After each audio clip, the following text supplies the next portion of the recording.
Au dîner de Noël, mon frère m'a dit, « Fais tes valises, cette maison n'est plus à toi. » Ces mots, prononcés avec un sourire carnassier sous les guirlandes scintillantes, ont été le dernier clou dans mon cercueil. J'ai senti le monde basculer, le vin rouge se mêlant à mon sang qui bouillonnait de rage, avant que l'obscurité ne m'engloutisse pour de bon, empoisonné, trahi, abandonné dans la maison familiale de Montmartre comme un rebut jeté au raz de Paris. Et puis, le miracle ou la malédiction. J'ouvris les yeux sur le même dîner, les mêmes rires forcés, le même éclat des bougies sur la table en acajou. Mon cœur cognait comme un marteau-piqueur dans ma poitrine, mais ce n'était pas la peur, c'était la certitude absolue que j'étais revenu. 30 ans, le corps intact, l'âme noircie par les flammes de l'enfer que j'avais traversé. Julien, mon frère aîné, assis en face de moi, levait son verre avec ce regard de serpent qu'il croyait impénétrable. Il ne savait pas encore que cette fois, ce serait lui qui paierait. Paris, décembre 2024. La ville des Lumières semblait plus grise que jamais, enveloppée d'un brouillard hivernal qui collait aux fenêtres de notre appartement haussmannien. La maison des Duval, héritage de nos parents disparus dans un accident de voiture 10 ans plus tôt, un accident que j'avais toujours soupçonné d'être autre chose. Maman, avec ses robes Chanel et ses secrets chuchotés au téléphone, papa, l'avocat impitoyable qui avait bâti un empire sur les ruines des autres. Il nous avait laissé cette fortune, ce toit sous les toits de Pigalle, et Julien en avait fait son royaume. Moi? J'étais la petite sœur idéaliste, la galeriste qui passait ses journées à chiner des toiles oubliées dans les brocantes de Saint-Ouen, à rêver d'un monde où l'art rachetait les péchés. Mais ce Noël-là, dans ma vie précédente, tout avait basculé. Julien avait attendu que la dinde soit servie, que les invités et nos cousins éloignés, une poignée d'amis complaisants soient ivres de champagne et de bons vœux hypocrites. Puis il avait sorti les papiers, un testament falsifié, des signatures que je n'avais jamais apposées, un notaire corrompu qui jurait sur la Bible que j'avais tout signé. C'est pour ton bien, Héloïse, avait-il susurré, ses doigts effleurant mon poignet comme une caresse empoisonnée. J'avais ri, d'abord un rire nerveux, incrédule. Puis la nausée avait monté, le poison dans mon verre de Bordeaux qu'il avait versé lui-même. Les invités avaient applaudi, pensant à une blague, moi, j'avais vu les étoiles se brouiller en taches de sang. La mort avait été lente, un feu liquide dans mes veines, tandis que Julien murmurait à mon oreille, « Tu étais trop faible pour hériter, petite sœur. » Maman l'aurait voulu ainsi. Maman. Ce nom avait été mon dernier souffle. Car j'avais découvert, trop tard, le secret qu'elle m'avait confié dans un moment de faiblesse. Des années avant, Julien n'était pas son fils. Un bâtard, fruit d'une liaison avec un amant italien lors d'un voyage à Venise, caché par papa pour sauver les apparences. Julien l'avait su, lui aussi, et il l'avait tué pour le garder enfoui. Maintenant, revenu, je sentais le poids de cette vérité comme une lame entre les côtes. Je fixai Julien par-dessus la table, mon verre intact entre les doigts. « À quoi tu penses, Héloïse » demanda-t-il, son sourire crispé. Les invités et tante Marguerite avec son collier de perles, le cousin Paul qui lorgnait déjà sur les verres attendaient ma réponse. Je souris à mon tour, un sourire qui n'atteignait pas mes yeux. À Noël, Julien. À la famille. Et à ce qui arrive quand on trahit les siens. Les jours suivants passèrent dans un tourbillon feutré, Paris endormi sous une neige rare qui saupoudrait les boulevards comme du sucre glace sur un macaron empoisonné. Je jouais mon rôle, la sœur distraite, celle qui organise les fêtes, qui rit aux anecdotes de papa ressassées par Julien. Mais la nuit, seul dans ma chambre au mur tapissé de velours rouge à un reliquat de maman, je traçais mes plans. La vengeance n'est pas un art grossier, c'est une symphonie, chaque note calculée pour résonner dans l'âme de l'ennemi jusqu'à ce qu'elle se brise. D'abord, l'épreuve. Dans ma vie antérieure, j'avais fouillé les dossiers de papa après sa mort, trouvé les lettres jaunies dans le coffre-fort, la confession de maman, adressée à moi seul, scellée d'un baiser rouge à lèvres. Mon amour, protège-toi de lui. Il sait, et il haïra pour cela. Julien les avait brûlés, mais je me souvenais de chaque mot. Cette fois, je les déterrais avant. Le coffre était dans le bureau de papa, verrouillé par un code que seul Julien connaissait maintenant en 2512, la date de naissance de leur mère commune, un mensonge qu'il chérissait. Je commençai par observer. Julien rentrait tard, ses costumes Armani froissés par des rendez-vous discrets au quartier latin. Il gérait l'empire immobilier de papa, des immeubles haussmanniens loués à des artistes fauchés, des lofts transformés en Airbnb pour touristes riches. Mais sous la surface, il y avait la pourriture. J'avais appris, avant de mourir, qu'il blanchissait de l'argent pour un syndicat corse, ces ombres de la Corse qui infestaient Marseille et s'étendaient jusqu'à Paris comme une moisissure. Un faux pas, et il était fini. Mais je voulais plus, je voulais qu'il sente la trahison comme un couteau dans le dos, lent et personnel. Le 24 décembre, veille de Noël, je mis mon premier pion en place. Sous prétexte d'aider aux préparatifs, je m'infiltrai dans le bureau. La serrure céda sous mes doigts agiles et des années à crocheter les cœurs d'artistes m'avaient appris la patience. Le coffre s'ouvrit avec un clic sourd, révélant les lettres, intactes, et plus, un dossier sur l'accident des parents. Pas un accident. Un freinage saboté, des témoins achetés. Julien. Pour l'héritage, pour effacer le bâtard qu'il était. Mon estomac se noua, mais mes mains ne tremblèrent pas. Je photocopia les documents sur l'imprimante discrète, les glissai dans mon sac comme des reliques volées. Dehors, Paris chantait les caroles dans les rues pavées, les lumières de la tour Eiffel clignotant comme un phare dans la nuit. Je marchai jusqu'à la Seine, le froid mordant mes joues, et jetai un regard en arrière vers Montmartre. La maison se dressait, silhouette gothique contre le ciel plombé. Bientôt, elle serait ma forteresse, pas son tombeau. Le dîner de Noël arriva comme un coup près. Même table, mêmes invités, même Julien avec son toast empoisonné en attente. Mais cette fois, je bus d'abord le mien, le vidai d'un trait, et remplis le sien du même Bordeaux. À la santé de maman, dis-je, les yeux dans les siens. Il hésita une fraction de seconde, imperceptible pour les autres, un abîme pour moi. Puis il but. Les conversations s'animaient, tante Marguerite sur les neiges d'antan, Paul sur les marchés boursiers. Je mangeais lentement, savourant chaque bouchée, attendant le moment où son masque craquerait. Ce fut vers le dessert, quand les poires flambées emplirent l'air de flambées orangées. Julien pâlit, porta une main à sa gorge. Héloïse. Qu'est-ce que, murmura-t-il, les yeux écarquillés. Les invités se turent. Je me levai, posai une main sur son épaule ferme, possessive. Juste un peu de vérité, mon frère. Comme celle que tu m'as donnée la dernière fois. Il toussa, chercha son verre d'eau, mais je l'avais anticipé. Le poison que j'avais glissé dans le sien n'était pas mortel, pas encore. Juste assez pour le faire vomir ses secrets, pour le plier en deux devant la famille. Qu'est-ce qui se passe ici? S'écria tante Marguerite, son collier claquant comme des menottes. Julien, le visage livide, cracha des mots entre deux hoquets, les papiers. Elle sait pour l'héritage. Mais je l'interrompis, sortant les photocopies de mon tablier. Non, Julien. Je sais pour maman. Pour Venise. Pour l'accident. Un silence de tombe s'abattit. Les invités fixaient les documents comme des spectres, la lettre de maman, les rapports falsifiés sur les freins. Paul fut le premier à réagir, arrachant les papiers des mains de Julien qui s'effondraient. C'est impossible. Tu as tué père et mère? Pour ça? Julien secoua la tête, bafouillant des dénégations, mais le poison faisait son œuvre, sueur froide, tremblement. Je le regardais s'écrouler, non pas avec pitié, mais avec une satisfaction froide, comme un vin millésimé enfin décanté. Pourtant, ce n'était que le début. La police arriva 1 heure plus tard, alertée anonymement par moi, depuis un téléphone jetable acheté dans une brasserie anonyme. Les menottes cliquetèrent sur les poignets de Julien comme des joyaux de Noël. Traîtrise, murmurai-je alors qu'on l'emmenait. C'est un mot qui sonne bien en français, n'est-ce pas? Mais au fond de moi, une ombre persistait. La vengeance est un feu qui consume tout, même le vengeur.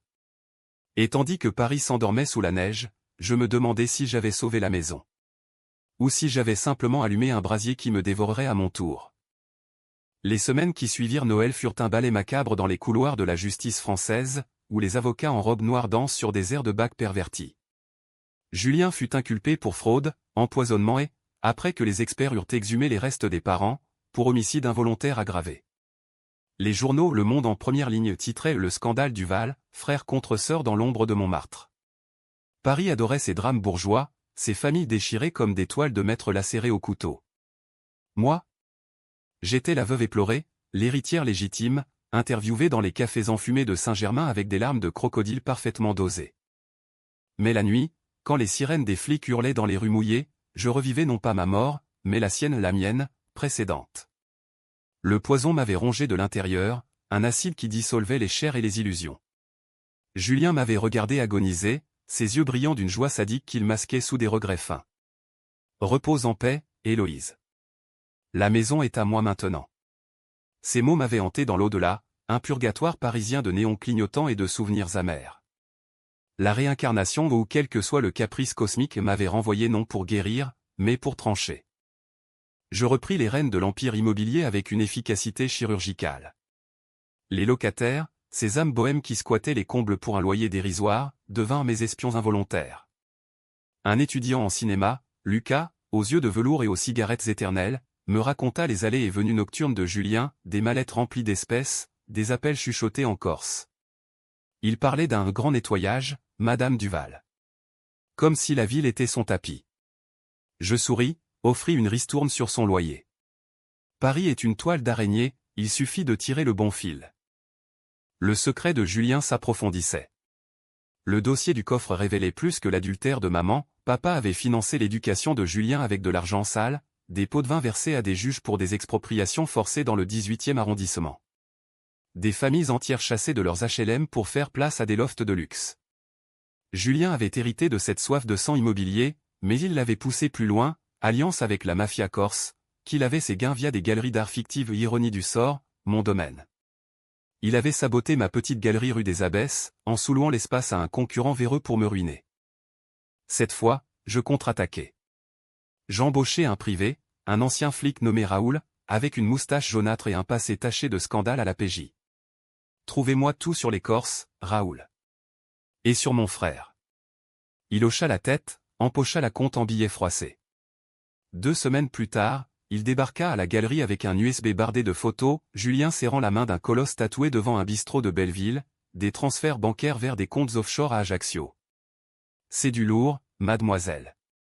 Mais dangereux. Ces gars-là ne rigolent pas avec les balances. Dangereux? J'avais déjà dansé avec la mort. Je contactai un journaliste d'investigation, Claire Moreau de Libération, une femme aux cheveux courts et au regard d'acier qui avait ruiné des carrières entières. Nous nous rencontrâmes au Flore, sous les portraits jaunis d'existentialistes. J'ai des preuves, dis-je, glissant l'USB sur la table en marbre. Mon frère est un monstre. Et il traîne la moitié de la pègre corse dans son sillage. Claire but son café noir, ses yeux pétillants. Pourquoi moi? Et pourquoi maintenant? Je lui racontai une version édulcorée, la trahison, l'empoisonnement raté. Omettre la réincarnation, bien sûr, qui croirait à une revenante vengeant son propre fantôme? L'article sortit un matin de janvier, pluvieux et venteux, comme un lamento pour les damnés. L'Empire Duval, argent sale et sang fraternel. Les photos granuleuses de Julien avec ses acolytes corses splashées en double page. Le téléphone sonna sans relâche, journaliste, avocat, même un producteur de TF1 flairant le scoop pour une série Netflix. Julien, depuis sa cellule de la santé, hurla son innocence par l'intermédiaire de son avocat, un requin nommé Lefebvre, que j'avais déjà dans mon collimateur. Ma cliente est une mythomane hystérique, cracha-t-il au micro. Mythomane? J'envoyai Raoul lui rendre une petite visite, un dossier anonyme sur les vacances de Lefebvre en Sardaigne, financé par les Duval. Mais la vengeance a ses ombres. Tante Marguerite, cette vipère aux perles, me convoqua dans son appartement cossu du 16e. Héloïse, ma chérie, tu vas trop loin. Julien est de la famille, après tout. De la famille? Je ris, un rire qui claqua comme un fouet. Et maman? Était-elle de la famille quand il a falsifié son testament?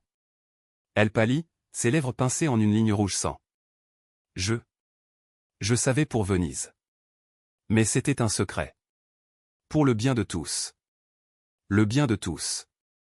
Ces mots me glacèrent. Tante Marguerite avait couvert l'adultère, peut-être même aidé à l'accident. Une complice. Je quittai son appartement avec une promesse murmurée, les secrets ont une fin, tante. Comme les vies. Dehors, la pluie lavait les boulevards Haussmann, emportant les feuilles mortes comme des aveux avortés. Ce soir-là, je dînais seul à la maison, un verre de Bordeaux inoffensif, cette fois à la main. Lucas, l'étudiant, frappa à la porte, trempé, un script sous le bras. J'ai écrit quelque chose sur vous, madame. Une histoire de fantôme et de trahison. Je le fis entrer, curieuse. Ces mots dansaient sur la page, une sœur revenue des morts, un frère avalé par ses propres ténèbres. Trop proche. Brûle-le, dis-je doucement. Il obéit, les flammes léchant le papier dans la cheminée comme des langues de serpent. Février apporta le froid mordant et les premières fissures dans le mur corse. Un homme en imperméable trop large m'attendait à la sortie de la galerie, accent rugueux, cicatrice barrant la joue. Duval. Ton frère doit taire sa bouche. Ou c'est toi qui payeras. Je le fixai, impassible. Dites à vos patrons que Julien n'est plus leur chien. Et que je ne suis pas une chienne à abattre. Il ricana, mais partit sans un mot. Cette nuit, je dormis avec un couteau sous l'oreiller, rêvant de Venise, canot noir, masque de carnaval, et le cri étouffé de maman. Le procès de Julien débute à mi-mars, sous les dorures du palais de justice, où la guillotine avait jadis tranché des têtes révolutionnaires. Je témoignai, voix ferme, relatant l'empoisonnement, les faux. Les jurés et des Parisiens lasses, visages burinés par le métro et les grèves buvaient mes mots. Julien, amaigri en costume gris, me fusilla du regard. Menterie. Elle est folle, hurla-t-il quand le verdict préliminaire tomba, détention provisoire prolongée. Mais au fond de la salle, une silhouette familière, Lefebvre, murmurant à un homme en costume sombre. Les Corses. Il ne lâchait pas. Je décidai de frapper plus fort. Avec l'aide de Claire, je divulguai les transferts bancaires, alertant la brigade financière. Raid simultané, un entrepôt à la Villette rempli de cash et d'œuvres d'art volées et des Picasso contrefaits, ironie pour une galeriste. Julien fut transféré à Fresnes, isolé. Tu me tues, Héloïse, gémit-il lors d'une visite, séparée par la vitre blindée. Non, mon frère. Je te rends à la vie que tu mérites. Pourtant, au cœur de cette tempête, un doute s'insinua, et si la réincarnation n'était pas un don, mais une boucle? Était-ce vraiment moi qui vengeais, ou un fantôme possédé par la haine? Paris, avec ses cafés bondés et ses amours fugaces, me rappelait que la vie était plus que cela. Lucas m'invita à une avant-première au cinéma du Panthéon, un film sur les fantômes de la Belle Époque. Dans l'obscurité, sa main effleura la mienne. Chaleur humaine. Peut-être un début. Mais la nuit, les ombres murmuraient, la vengeance n'oublie rien. Et Julien, même en cage, avait encore des crocs. Avril fleurit Paris en un chaos de pétales roses et de manifestations étudiantes, les pavés de la Sorbonne tachés de peinture et de rêves brisés. Le procès de Julien s'enlisait dans les méandres de la procédure française, où chaque appel est un fil tendu prêt à rompre. J'assistais à chaque audience, vêtu de noir comme une veuve de film de Truffaut, notant les moindres regards échangés entre l'accusation et la défense. Lefebvre, l'avocat de mon frère, multipliait les coups bas, demandes de report, insinuations sur ma fragilité mentale, un écho à l'hystérie féminine si chère aux tribunaux du 19e. Madame Duval a des antécédents de dépression, déclara-t-il un matin, brandissant un faux dossier médical. Je serrai les poings sous la table, mais souris au juge, une femme aux lunettes sévères, qui hocha la tête avec scepticisme. Dehors, la menace corse se concrétisait. Ma galerie fut vandalisée une nuit de pleine lune, toile lacérée, vitrine brisée, un message en spray rouge sur le mur, Chudi la Boca. Ferme la bouche. Raoul, mon privé, arriva au lever du jour, cigare au bec. Faut pas jouer avec ces loups, Héloïse. Ils viennent de Bastia, et ils ont des griffes. Je balayai les débris, ramassai un fragment de cadre doré et une œuvre de maman, un nu abstrait peint dans sa jeunesse. Ils veulent la guerre? Qu'ils l'aient. Je ripostai par les ombres. Claire Moreau, ma plume alliée, publia une série d'articles incendiaires, les tentacules corses à Paris, comment la mafia inonde la capitale. Des noms, des adresses, des connexions à Julien. La PJ bougea enfin, arrestation en cascade, un boss corse nommé Salvatore Rossi coffré dans un café de la rue de Rivoli, un espresso refroidi devant lui. C'est ta faute, Duval, cracha-t-il aux menottes, mais ses yeux étaient sur moi, assis au fond de la salle d'audience. Peur? Non, promesse de représailles. Julien, apprenant les raids, craqua lors d'une confrontation au parloir. Tu détruis tout. Pourquoi? Une bâtardise qui ne te concerne pas? Sa voix rauque traversa la vitre, déformée par la haine. Je m'approchai, lèvres contre le micro. Ça me concerne parce que tu as tué pour elle. Et parce que tu m'as tué. Il recula, visage blême. Tu ne peux pas savoir ça. Personne ne sait. Erreur. La réincarnation m'avait donné des yeux pour voir les ténèbres. Je sais tout, Julien. Même ce que maman a murmuré avant de mourir dans cette voiture. Ce soir-là, je fouillais les archives familiales plus profondément. Dans une boîte oubliée au grenier, sous les toiles d'araignée et les souvenirs de Noël passés, je trouvais le journal de papa, des entrées codées sur des dettes l'envers Rossi, payées en silence pour couvrir l'adultère. Julien avait hérité non seulement du sang, mais de la malédiction. Et moi? J'étais la tâche qu'il voulait effacer. La décision controversée vint alors infiltrer le réseau moi-même. Raoul refusa d'abord, c'est du suicide, gamine mais l'argent par là. Nous tendîmes un piège, une vente aux enchères fictive à la galerie, des œuvres volées comme appât. Les Corses mordirent, envoyant un émissaire, une femme, cette fois, une veuve nommée Maria, aux lèvres carmin et au parfum de jasmin corse. Salvatore dit que tu joues un jeu dangereux, Duval. Rends les papiers, et on oublie. Nous étions dans l'arrière-salle, éclairés par une lampe à abat-jour vert, comme un interrogatoire de Melville. Je versai du pastis, ce poison anisé qui brûle la gorge. Oublié? Comme Julien a oublié maman? Elle rit, un son rauque comme les vagues de Bonifacio. Ton frère est un bon client. Mais toi, tu es une chienne en chaleur pour la vengeance. Ces mots me giflèrent, mais je tins bon. Dites à Salvatore que je veux un deal. L'héritage contre son silence. Mensonge, bien sûr. Raoul, caché derrière un paravent, filmait tout. Maria partit avec une promesse, mais je savais, les pièges se referment sur les piégeurs. Mais apporta la chaleur étouffante, les terrasses bondées de Parisiens en chemisette, ignorant les drames qui couvent sous la surface. Tante Marguerite, rongée par la culpabilité, tenta une réconciliation, un thé à l'hôtel Lutetia, sous les lustres art déco. Héloïse, arrête. Julien va pourrir en prison, et toi? Tu vas attirer le malheur. Le malheur? Il était déjà là, tapi dans mon reflet chaque matin. Et toi, tante? Ton silence a tué papa. Pour protéger quoi? L'honneur familial? Elle pleura, perd les mascaras coulant en ruisseau.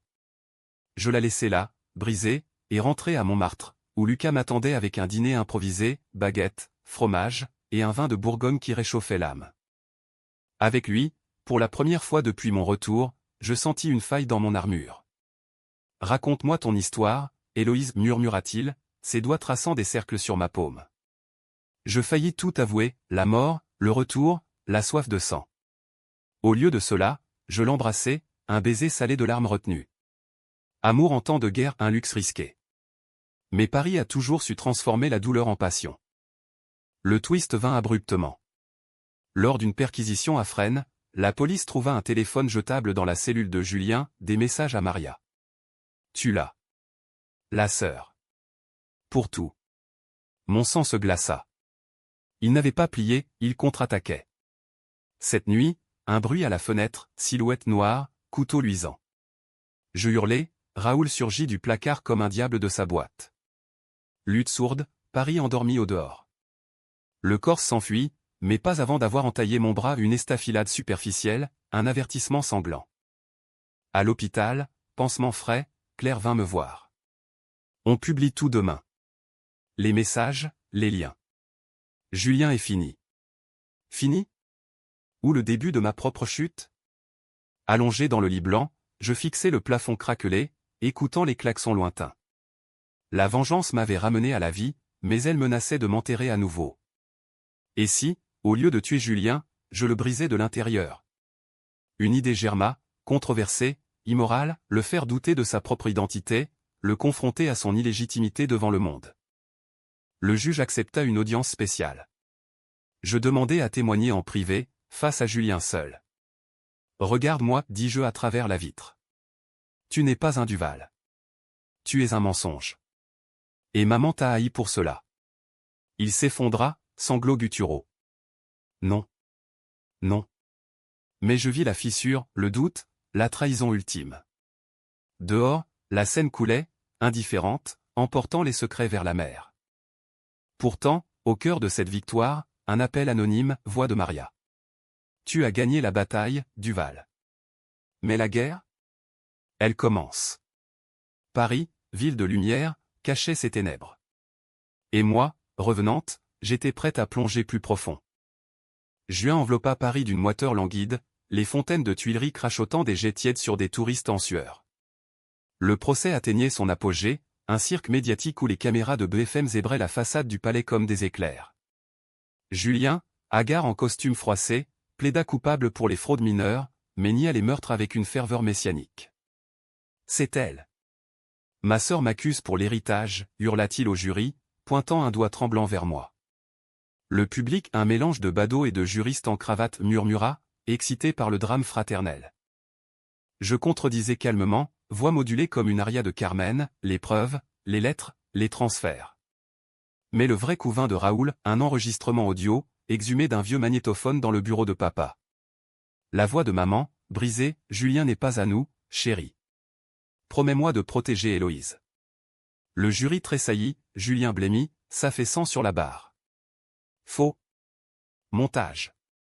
Mais les experts confirmèrent, authentique, daté de 1994. La bâtardise, exposée au grand jour, comme une plaie ouverte sur la police de notre lignée. Tante Marguerite, citée comme témoin, s'effondra en larmes. J'ai su. Et j'ai tu. Pour la famille. Le juge, impassible, nota, complicité passive. Elle quitta la salle menottée, perle traînant comme une queue de veuve. Paris raffolait, un dîner familial tourné au vinaigre judiciaire, titra le Figaro. Moi, je sentais le poids s'alléger, non pas la vengeance accomplie, mais un pas vers la closure. Pourtant, les Corses ripostaient. Maria, libérée sous caution, m'attendait à la sortie d'une audience, imperméable noir, chapeau incliné comme une espionne de Godard. Salvatore est en tôle grâce à toi. Mais on a des amis partout. Elle glissa une photo dans ma main, Lucas, inconscient dans une ruelle, un œil au beurre noir. Ton petit amant. La prochaine fois, ce sera pire. Mon cœur se serra pas pour la peur, mais pour lui, ce garçon qui avait osé m'aimer sans savoir. Laissez-le en dehors, sifflai je. Elle rit. La vengeance n'épargne personne, Duval. Demande à ton frère. Je courus à l'hôpital où Lucas gisait, perfusion au bras, lèvres tuméfiées. Héloïse. C'était pour toi, murmura-t-il, yeux voilés. Je hochai la tête, larmes coulant enfin, vrai, cette fois. Pars, Lucas. Va à Lyon, ou à Marseille. Oublie-moi. Il refusa, serrant ma main. Pas sans toi. On affronte ensemble. Amour fou, parisien jusqu'à la moelle. Cette nuit, nous fîmes l'amour dans sa chambre d'étudiant au quartier latin, corps entrelacés contre les ombres, comme si le monde pouvait attendre. Le 15 juin, le verdict tomba, Julien condamné à 20 ans pour homicide et blanchiment, plus 10 pour association de malfaiteurs. La salle explosa en flash, il fut traîné dehors, hurlant mon nom comme une malédiction. Héloïse. Tu paieras. Dans le couloir, Lefebvre m'attendit, visage cireux. Vous avez gagné. Mais à quel prix? Je souris, froidement. Le prix d'une vie volée. Raoul, en embuscade, le cueillit, preuve de collusion avec les Corses. Une arrestation de plus. L'été s'installa, paresseux et enivrant, avec ses apéros sur les bords de Seine et ses orages soudains. Je rouvris la galerie, rebaptisée Ombres oubliées, une expo sur les secrets familiaux, toiles sombres de jeunes artistes explorant la trahison. Le vernissage attira la foule, Claire, Raoul, même le juge en civil. Lucas présidait, fier, son œil guéri pétillant. Pour un instant, je fus entière, pas une revenante, mais une femme de 30 ans, respirant l'air chargé de jasmin et de vin. Mais le twist final se profila à l'horizon. Une lettre anonyme glissée sous ma porte, papier jauni, encre tremblante. Ma chère Héloïse, si tu lis ceci, c'est que Julien a échoué. Sache que ton retour n'est pas un miracle. C'était moi. Papa. Mon sang se figea.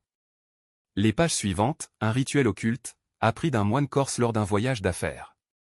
Papa, désespéré après l'accident qu'il avait simulé pour protéger l'héritage de Julien? Non, pour me sauver de lui. J'ai échangé mon âme contre la tienne, fille. Reviens, venge-nous. Une malédiction familiale, tordue comme les rues de Montmartre. Je confrontais les archives, le accident n'en était pas un, papa avait orchestré sa propre mort, et celle de maman consentante, pour invoquer ce retour. Julien savait, et avait essayé de m'empoisonner pour briser le sort. Étais-je vraiment revenu, ou un écho manipulé? La révélation me terrassa, ma vengeance n'était pas mienne, mais celle d'un père mort qui tirait les ficelles depuis l'au-delà. Maria appela ce soir-là. On sait pour le rituel, Duval. Salvatore veut un marché, l'héritage contre le secret. Je refusai, mais le doute rongeait. Lucas, sentant mon tourment, proposa, brûle tout. Vie. Vivre. Un mot si simple, si français. Juillet culmina en un orage biblique, éclairs zébrant le Sacré-Cœur. Je montai au grenier, journal de papa en main, allumai un feu dans l'antique poêle.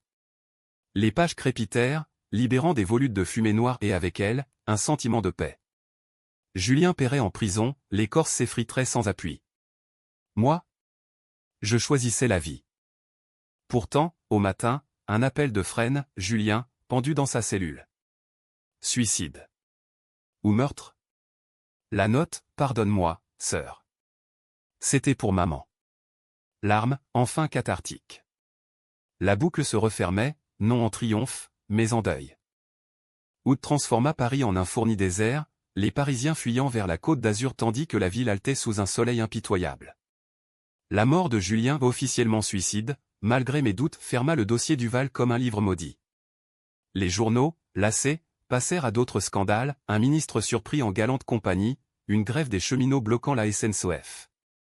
Moi, je marchais seul dans les Tuileries, pieds nus dans l'herbe roussie, laissant le vent emporter les cendres de notre histoire. Le rituel de papa me hantait encore, page brûlée, mes mots gravés dans l'âme. Étais-je une marionnette? Ou la fille qui avait choisi de trancher les fils? Les Corses, orphelins de Julien, se dispersèrent, Rossi extradé vers l'île de Beauté, Maria disparut dans les maquis peut-être pourchassée par ses propres ombres. Raoul, payé grassement, prit sa retraite à Nice, moustache taillée pour l'occasion. Tas du cran, gamine. Mais souviens-toi, la vengeance, c'est comme le pastis. Trop, et ça vous empoisonne. Tante Marguerite, libérée sous caution, s'exila à Deauville, vendant ses perles pour payer les avocats. Une lettre arriva, plume tremblante, pardonne-moi, nièce. J'étais faible. Je la brûlai sans répondre, mais pardonner en silence un luxe que la mort m'avait appris. La galerie prospéra, ombres oubliées devenant un must pour les critiques du Figaro Magazine. Lucas exposa son premier court-métrage, une fable sur une sœur fantôme hantant les toits de Paris, vengeance poétique et amère. Nous voyageâmes en septembre, train de nuit vers Venise et ironie du sort. Les canaux miroitaient sous une lune laiteuse, masque du carnaval oublié dans les vitrines. Ici, maman a aimé, murmurai-je, main dans celle de Lucas. Il serra fort. Et toi, tu aimes maintenant. Octobre ramena les pluies, les feuilles mortes dans les gouttières de Montmartre. Je revis la maison sous un jour neuf, pas un tombeau, mais un foyer. Rénové, avec une chambre pour un futur enfant, un espoir naissant, murmuré lors d'un dîner aux chandelles. Claire Moreau devint une amie, co-auteur d'un livre sur les dynasties maudites, les Duval, tragédie bourgeoise. Best-seller discret, écho à notre drame. Mais le vrai twist, le plus doux amer, vint en novembre. Une boîte postée de Corse, le collier de maman, avec une note de Maria. Pour la sœur. La guerre est finie. Vie pour nous toutes. Était-ce une trêve, ou un dernier mensonge? Je le portai au dîner de Noël le premier sans Julien, sans poison. Invité, Lucas, Claire, Raoul en guest star. Toast levé, à la famille choisie. Décembre 2025. Un an après mon retour. Paris scintillait, indifférente aux fantômes. Je me tenais à la fenêtre de la maison, regardant la neige saupoudrer le dôme du Sacré-Cœur. La vengeance m'avait ramené, brisée, reconstruite. Pas un happy end hollywoodien trop américain, trop propre. Non, une fin française, nuancée, mélancolique, avec un soupçon de vin rouge et de jazz lointain. Julien était mort, mais en moi, une part de lui vivait, la leçon que la trahison forge l'acier. Et si la boucle n'était pas fermée? Si un jour, un autre revenait? Je souris à cette pensée, verrouillant la porte. Pour l'instant, j'étais vivante. Et Paris, éternel, m'appartenait.